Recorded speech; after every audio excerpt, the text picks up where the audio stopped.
तो अब हम बात करेंगे कि अपने कम्युनिकेशन के थ्रू हम कैसे अपनी एक पॉजिटिव इम्प्रेशन बनाएं। व्हाट आई फील गाइज, इसके लिए हमें कुछ चीज़ों का ध्यान रखने की ज़रूरत होती है। सबसे पहले तो कॉन्फिडेंस। जब हम कॉन्फिडेंस को कैरी करते हैं तो हम अपना एक बहुत ही पॉजिटिव इमेज बना पाते हैं। और ये कॉन्फिडेंस कैसे मेंटेन होता है? हमारे करेक्ट बॉडी जेस्चर से, बॉडी लैंग्वेज से, आई कांटेक्ट से, इन सारी चीज़ों से कॉन्फिडेंस झलकता है। तो हमें अपने आप को कॉन्फिडेंटली कैरी करना है। दूसरा है, हमें टू द पॉइंट बात करना है। बहुत ज़्यादा बातों को घुमा फिरा कर नहीं बोलना, टू द पॉइंट बात करना है। शॉर्ट एंड सिंपल में चीज़ों को, मैसेज को अपने कन्वे करना है। तो जब हम शॉर्ट एंड सिंपल में बात करते हैं तो वो काफ़ी इफ़ेक्टिव होता है। और वैसे में कोई भी इंसान हमसे बात करना चाहता है। अदरवाइज़ आप बहुत लेंदी वे में बात करोगे तो आप काफ़ी बोरिंग साउंड करोगे और आपके साथ कोई भी बात नहीं करना चाहेगा। तो हमें शॉर्ट एंड सिंपल में अपने मैसेज को, अपनी बातों को रखनी चाहिए। थर्ड है कि जिससे भी हम बात कर रहे हैं उनकी बातों को हमें जज नहीं करना, उनके लिए एक रिस्पेक्ट रखना है। जो भी इंसान बोल रहा है आप उससे रिस्पेक्ट जब करते हो तो उससे भी बहुत हद तक आपकी इम्प्रेशन पॉजिटिव बनकर आती है।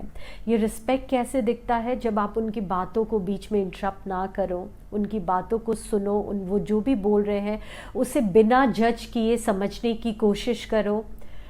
और जब आप ऐसा करते हो तो एक रिस्पेक्ट बिल्ड होता है जो आपके बॉडी लैंग्वेज के थ्रू वो कन्वे हो जाता है। तो हमें रिस्पेक्ट करना है स्पीकर को। फोर्थ वन, जो कि व्हाट आई फील की सबसे इम्पॉर्टेंट है, और अगर आप इसे ध्यान में रखोगे तो आप जिससे भी बात करोगे उसके साथ आपका रिलेशनशिप भी बहुत अच्छा हो जाएगा और वो इंसान आपसे हमेशा बात करना चाहेगा। तो ये फोर्थ पॉइंट है कि जब कोई इंसान अपने ओपिनियन को शेयर करे आपके साथ या अपने पॉइंट ऑफ व्यू को शेयर करे तो आप उसके पॉइंट ऑफ व्यू से, आप उसके ओपिनियन के साथ अग्री हो जाओ।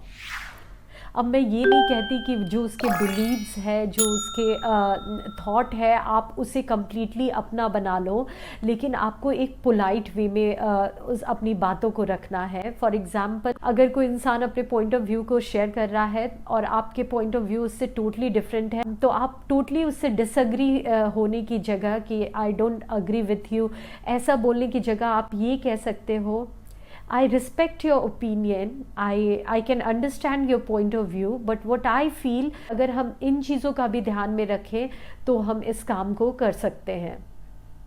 तो इस तरह से जब आप पोलाइट वे में बात करते हो कि उनकी भी बात को आप डिसएग्री नहीं कर रहे हो, उससे भी अग्री करते हुए अपने पॉइंट ऑफ व्यू को जब रख रहे हो तो वो काफ़ी पॉजिटिव साउंड करता है और ऐसे में लोग हमसे बात करना चाहते हैं और हमारी कम्युनिकेशन काफ़ी इफ़ेक्टिव हो पाती है।